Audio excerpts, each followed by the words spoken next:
सत श्री अकाल जी, मैं स्वाति सक्सेना पंजाबी खबरां वेख रहे आप सब का स्वागत करती हूं। खबरें शुरुआत करांगे पर नजर हेडलाइंस से।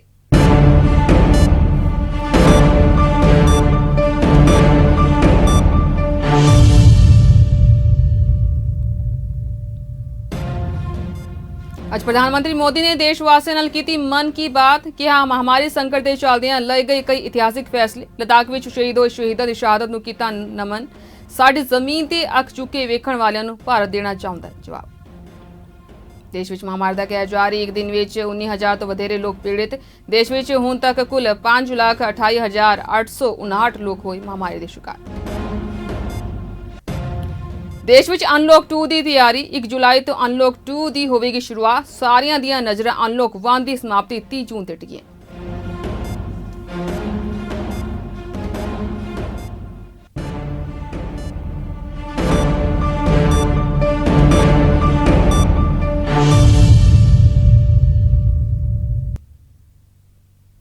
खबर विस्तार नाल।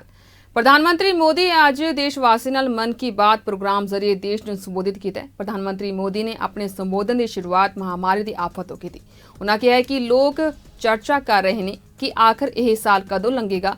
प्रधानमंत्री मोदी ने कहा कि देश विच नित नवीं चुनौतियां सामने आ रही ने। देश के पूर्वी हिस्सों में तूफान आए, किसान भरा टिड्डी दल के हमले तो परेशान ने। महामारी की आफत विच देश तालाबंदी तो बाहर निकल आया है। अनलॉक 1 विच महामारी ਨੂੰ ਹਰਾਉਣ ਅਤੇ अर्थ व्यवस्था ਨੂੰ मजबूत बनाउण ਤੇ ਜ਼ੋਰ ਦੇਣਾ। मोदी ने मास्क पाउण, 2 गज की दूरी का पालन करन ਨੂੰ आख्या। प्रधानमंत्री मोदी ने आख्या कि चुनौतियां आउंदी रहंदियां ने। दुनिया ने भारत की ग्लोबल पद्धर ते दोस्ती की भावना ਨੂੰ महसूस किया। दुनिया ने भारत की ताकत ਅਤੇ वचनबद्धता ਨੂੰ ਵੇਖਿਆ। इस दे नाल ही प्रधानमंत्री मोदी ने लद्दाख विच होई हिंसक झड़प बारे गल करदे कहा कि भारत ਵੱਲ ਅੱਖ चुकण वालियां ਨੂੰ करारा जवाब मिलिਆ। भारत मित्रता निभाउणा जानदा है तो अख विच अख पा के वेखना अते उचित जवाब देना भी जानदा है। साडे वीर फौजियां ने विखा दिता है कि वह कदे भी मां भारती दे मान ते मुसीबत नहीं आउण देणगे। लद्दाख विच साडे जवान शहीद होए ने। उन्हां दे साहस नूं पूरा देश नमन कर रहा है, श्रद्धांजलि दे रहा है। पूरा देश उन्हां दा ऋणी है, उन्हां दे सामने नतमस्तक है। इन्हां साथियां दे परिवारां वांग ही हर भारती इन्हां नूं गुआउण दा दर्द भी अनुभव कर रहा है।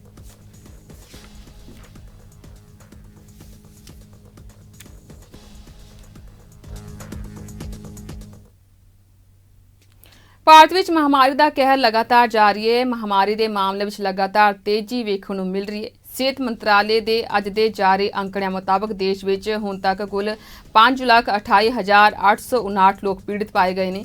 ਇਸ ਦੇ ਨਾਲ ਹੀ ਰਾਤ ਭਰੀ ਖਬਰ ਇਹ ਵੀ ਹੈ ਕਿ ਇਨ੍ਹਾਂ ਮਾਮਲਿਆਂ ਵਿੱਚੋਂ 3,09,713 ਲੋਕਾਂ ਦਾ ਇਲਾਜ ਹੋ ਚੁੱਕਿਆ ਹੈ। देश ਵਿੱਚ ਹੁਣ ਤੱਕ ਕੁੱਲ 2,03,051 ਮਹਾਮਾਰੀ ਦੇ ਸਰਗਰਮ ਮਾਮਲੇ ਨੇ। ਭਾਰਤ ਵਿੱਚ ਮਹਾਮਾਰੀ ਦੇ ਇੱਕ ਦਿਨ ਵਿੱਚ ਰਿਕਾਰਡ 19,906 ਮਾਮਲੇ ਸਾਹਮਣੇ ਆ ਚੁੱਕੇ ਨੇ। ਇਸ ਤੋਂ ਇਲਾਵਾ ਪਿਛਲੇ 24 ਘੰਟੇ ਵਿੱਚ 410 ਲੋਕਾਂ ਦੀ ਮੌਤ ਨਾਲ ਮ੍ਰਿਤਕਾਂ ਦਾ ਅੰਕੜਾ ਹੁਣ ਵੱਧ ਕੇ 16,095 ਤੇ ਪਹੁੰਚ ਗਿਆ। ਇਹ ਲਗਾਤਾਰ 5ਵਾਂ ਦਿਨ ਹੈ ਜਦੋਂ ਮਹਾਮਾਰੀ ਦੇ 15,000 ਤੋਂ ਵਧੇਰੇ ਮਾਮਲੇ ਸਾਹਮਣੇ ਆ ਚੁੱਕੇ ਨੇ। 1 ਜੂਨ ਤੋਂ ਲੈ ਕੇ ਹੁਣ ਤੱਕ ਇਸ ਜਾਨਲੇਵਾ ਮਹਾਮਾਰੀ ਦੇ ਮਾਮਲੇ ਵਿੱਚ 3,38,324 ਤੱਕ ਵਾਧਾ ਹੋਇਆ ਹੈ। ਪੀੜਤ ਲੋਕਾਂ ਦੀ ਕੁੱਲ ਗਿਣਤੀ ਵਿੱਚ ਵਿਦੇਸ਼ੀ ਨਾਗਰਿਕ ਵੀ ਸ਼ਾਮਿਲ ਨੇ। ਉਧਰ ਭਾਰਤੀ ਕੌਂਸਲ ਆਫ ਮੈਡੀਕਲ ਰਿਸਰਚ ਮੁਤਾਬਕ 27 ਜੂਨ ਤੱਕ ਦੇਸ਼ ਵਿੱਚ 82,27,802 ਨਮੂਨੇ ਦੀ ਜਾਂਚ ਕੀਤੀ ਜਾ ਚੁੱਕੀ ਹੈ। 27 ਜੂਨ ਨੂੰ ਹੀ 23,10,095 ਨਮੂਨੇ ਦੀ ਜਾਂਚ ਕੀਤੀ ਗਈ ਹੈ। ਦੇਸ਼ ਦੇ ਮਹਾਰਾਸ਼ਟਰ, ਦਿੱਲੀ, ਤਾਮਿਲਨਾਡੂ, ਉੱਤਰ ਪ੍ਰਦੇਸ਼ ਅਤੇ ਗੁਜਰਾਤ ਵਿੱਚ ਮਹਾਮਾਰੀ ਨੇ ਭਿਆਨਕ ਰੂਪ ਧਾਰਨ ਹੋਇਆ।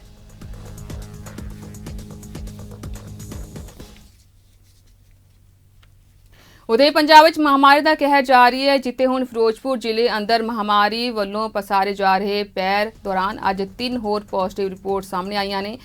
जिले अंदर अधीन महामारी मरीजों की गिनती हुण 40 हो चुकी है। अज महामारी पॉजिटिव आए व्यक्तियों विचों 2 तलवंडी भाई और एक जंडी मुहल्ला फिरोजपुर नाल संबंधित है।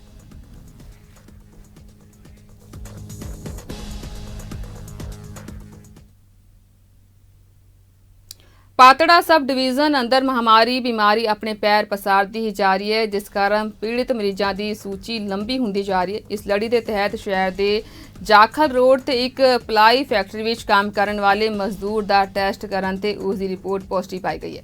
इस बारे SMO शुतराणा ने जानकारी दिंदे कहा कि पिंड ਚਮਚੜੀ ਦੀ ਪਲਾਈ ਫੈਕਟਰੀ ਵਿੱਚ ਕੰਮ ਕਰਨ ਵਾਲੇ 40 ਦੇ ਕਰੀਬ ਮਜ਼ਦੂਰਾਂ ਦਾ ਮਹਾਮਾਰੀ ਟੈਸਟ ਕੀਤਾ ਜਾ ਰਿਹਾ ਸੀ, ਜਿਸ ਦੌਰਾਨ ਇੱਕ ਮਜ਼ਦੂਰ ਦੀ ਰਿਪੋਰਟ ਪੋਜ਼ਿਟਿਵ ਪਾਈ ਗਈ ਹੈ, ਜਦੋਂ ਕਿ ਬਾਕੀ ਸਾਰੇ ਮਜ਼ਦੂਰ ਨੈਗੇਟਿਵ ਪਾਏ ਗਏ ਨੇ। ਇਸ ਤੋਂ ਇਲਾਵਾ ਪੀੜਤ ਮਜ਼ਦੂਰ ਨੂੰ ਪਟਿਆਲਾ ਵਿਖੇ ਰੈਫਰ ਕਰ ਦਿੱਤਾ ਗਿਆ। ਹੁਣ ਇਸ ਫੈਕਟਰੀ ਦੇ ਮਾਲਕਾਂ ਦੇ ਨਾਲ ਬਾਕੀ ਮਜ਼ਦੂਰਾਂ ਦਾ ਵੀ ਟੈਸਟ ਕੀਤਾ ਜਾ ਰਿਹਾ ਹੈ। ਇਸ ਤੋਂ ਇਲਾਵਾ ਬੀਤੇ ਦਿਨ 2 ਪਿੰਡਾਂ ਦੇ 2 ਵਿਅਕਤੀ ਪੋਜ਼ਿਟਿਵ ਪਾਏ ਗਏ ਸਨ, ਜਿਸ ਤੋਂ ਬਾਅਦ ਉਹਨਾਂ ਦੇ ਸੰਪਰਕ ਵਿੱਚ ਆਉਣ ਵਾਲੇ ਲੋਕਾਂ ਦਾ ਵੀ ਟੈਸਟ ਕੀਤਾ ਗਿਆ, ਜਿਨ੍ਹਾਂ ਦੀ ਰਿਪੋਰਟ ਅੱਜ ਆਉਣੀ ਬਾਕੀ ਹੈ।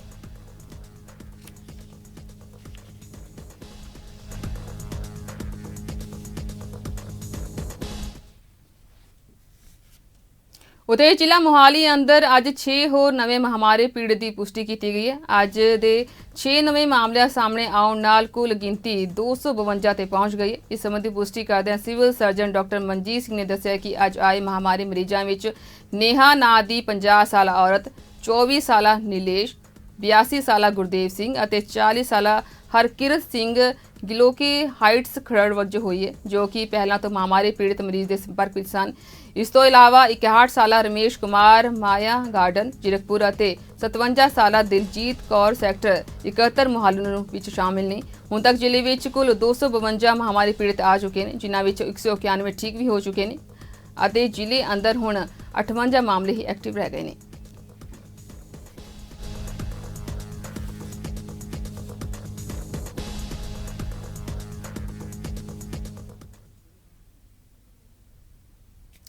ਦੇਸ਼ ਵਿੱਚ ਲਾਕਡਾਊਨ ਦੌਰਾਨ ਹੁਣ ਸਾਰਿਆਂ ਦੀ ਨਜ਼ਰਾਂ ਅਨਲੌਕ ਦੇ ਪਹਿਲੇ ਪੜਾਅ ਦੀ ਸਮਾਪਤੀ ਤੋਂ ਬਾਅਦ ਸਾਲ ਦੇ ਮੱਧ 30 ਜੂਨ ਤੇ ਟਿਕ ਗਈਆਂ ਨੇ ਕਿ 1 ਜੁਲਾਈ ਤੋਂ ਅਨਲੌਕ 2 ਦੀ ਸ਼ੁਰੂਆਤ ਹੋਵੇਗੀ।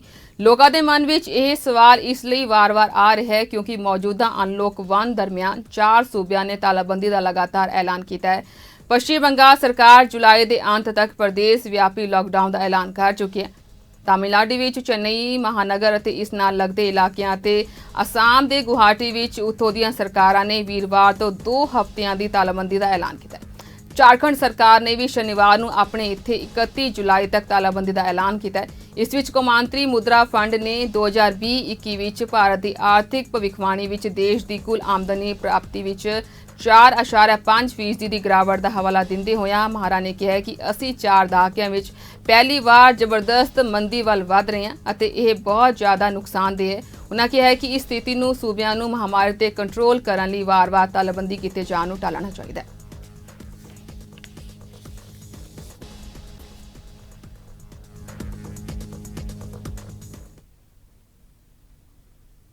ਉਤੇ ਕਰਨਾਟਕ ਸਰਕਾਰ ਨੇ ਸੂਬੇ ਵਿੱਚ ਮਹਾਮਾਰੀ ਨਾਲ ਪ੍ਰਭਾਵਿਤ ਵੱਧਦੇ ਮਾਮਲਿਆਂ ਦੇ ਮੱਦੇਨਜ਼ਰ ਹਰੇਕ ਐਤਵਾਰ ਨੂੰ ਪੂਰੀ ਤਾਲਾਬੰਦੀ ਸਮੇਤ ਕਈ ਫੈਸਲੇ ਕੀਤੇ ਨੇ। ਐਤਵਾਰ ਨੂੰ ਪੂਰਾ ਲਾਕਡਾਊਨ ਲਾਗੂ ਕਰਨ ਦਾ ਫੈਸਲਾ 5 ਜੁਲਾਈ ਤੋਂ ਲਾਗੂ ਹੋਵੇਗਾ।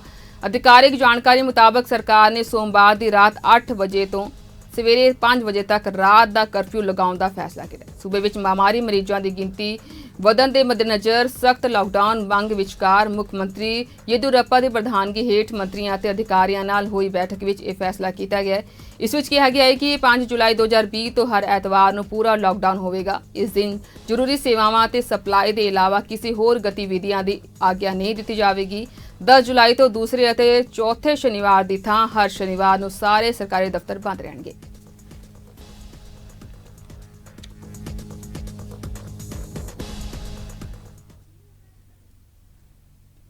ਹੁਣ ਵਧਦੇ ਅਗਲੀ ਖਬਰ ਵੱਲ।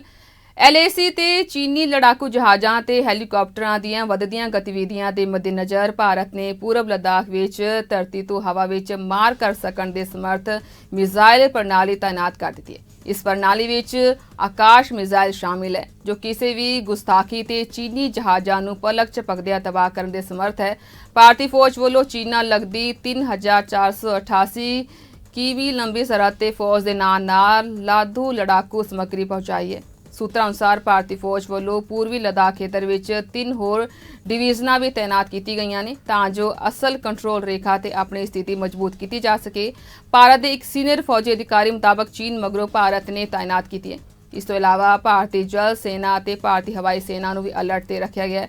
ਭਾਰਤੀ ਹਵਾਈ ਫੌਜ ਨੇ ਲੱਦਾਖ ਲਈ ਕਈ SAGW ਸਿਸਟਮ ਤਾਇਨਾਤ ਕੀਤੇ ਨੇ। ਉਧਰ ਚੀਨੀ ਫੌਜ ਪੈਂਗੋਂਗ ਝੀਲ ਤੇ ਫਿੰਗਰ 4 ਤੱਕ ਆ ਗਏ ਨੇ। ਜਿੱਥੇ ਉਹ ਆਪਣੇ 120 ਵਾਹਨ ਤੇ ਦਰਜਨਾਂ ਕਿਸ਼ਤੀਆਂ ਲੈ ਕੇ ਆਏ ਨੇ। ਚੀਨੀ ਫੌਜਾਂ ਨੇ ਗਲਵਾਨ ਦੇ ਪੂਰਬ ਵਿੱਚ ਦੇਪਸਾਂਗ ਬਲਜ ਨੇੜੇ ਖੇਤਰ ਵਿੱਚ ਨਵਾਂ ਮੋਰਚਾ ਖੋਲ੍ਹ ਦਿੱਤਾ। ਚੀਨ ਤੇ ਭਾਰਤ ਵਿਚਾਲੇ ਤਣਾਅ ਬਣਿਆ ਹੋਇਆ ਹੈ। ਇਸਦੇ ਮੱਦੇਨਜ਼ਰ ਭਾਰਤੀ ਫੌਜ ਸਰਹੱਦ ਤੇ ਹਰ ਤਰ੍ਹਾਂ ਦੀ ਸਥਿਤੀ ਨਾਲ ਨਜਿੱਠਣ ਲਈ ਤਿਆਰ ਹੈ।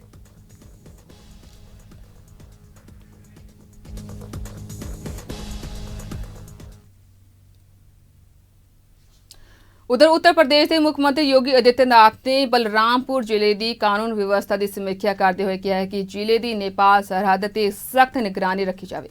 जिले विचों किसी भी माफिया नूं वधन ना दिता जाए। माफिया के विरुद्ध सख्त कार्रवाई करते हुए उन्हां दी जायदाद जब्त करने की कार्रवाई की जाए। उन्हां शनिवार नूं गोंडा ते बलरामपुर जिला का दौरा करके उत्थे अधिकारियों तो करवाए जा रहे कामां संबंधी विस्तार में जानकारी प्राप्त की है।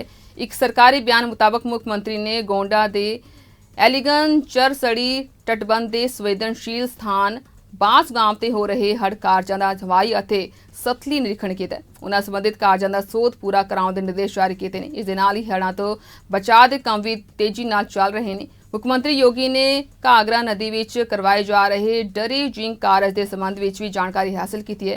कानून व्यवस्था की समीक्षा करदे उन्होंने आख्या कि बलरामपुर जिले नाल लगदी नेपाल सरहद ते सख्त निगरानी रखी जाए।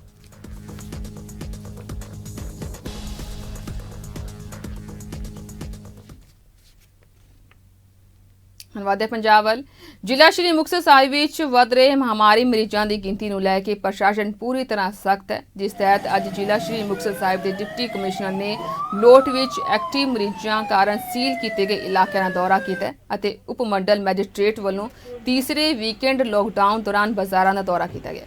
इस दौरान उन्होंने लोगों को प्रशासन के हुक्मां की पालना करने की भी अपील की है।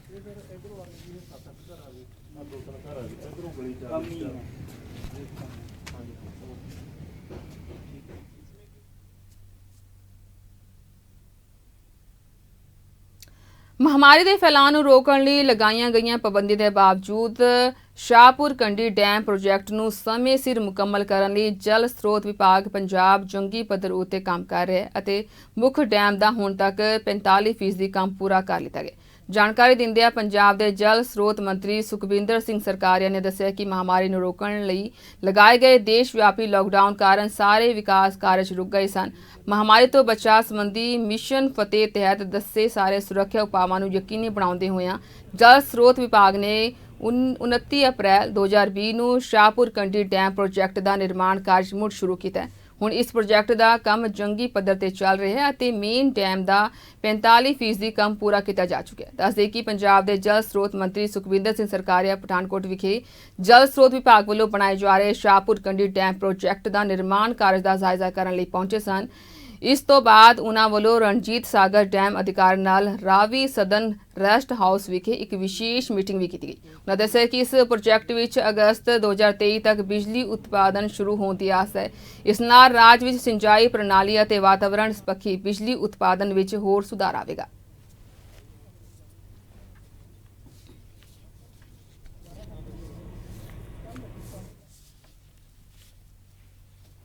अज मोगा विच श्रोमणी अकाली दल के मक्खन बराड़ की निगरानी हेठ एक प्रैस कॉन्फ्रेंस की गई, जिस विच मोगा के विधायक हरजोत कमल वालों जो कार्य किए जा रहे सन उसका विरोध किया जा रहा है। प्रैस कॉन्फ्रेंस दौरान बरजिंदर सिंह बराड़ ने कहा कि मोगा के विधायक हरजोत कमल वालों मोगा विच जो कार्य करवाए जा रहे हैं वो पहला ही नगर निगम के हाउस विच पास हो चुके सन, पर फिर भी मोगा विधायक वालों काम नहीं हो दिते गए अते हुण जो यह कार्य हो रहे हैं वो सिर्फ एक विखावा है। उन्होंने मोगा विच करवाए जा रहे विकास कार्य लई घटिया समान वर्तन के दोष भी लगाए।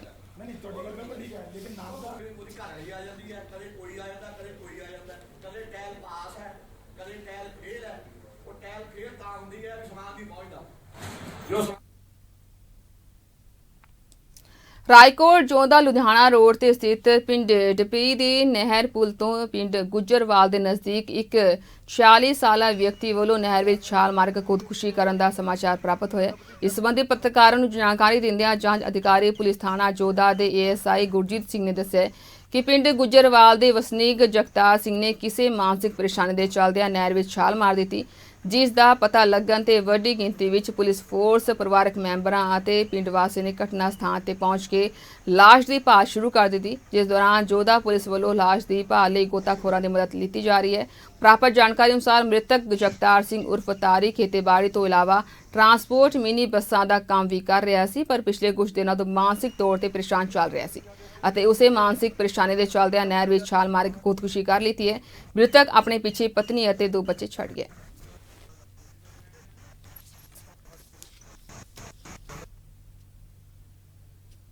ਸੋ ਇਜ਼ਾਨ ਸਮਝੋ ਆ ਗਿਆ। ਧੰਨਵਾਦ।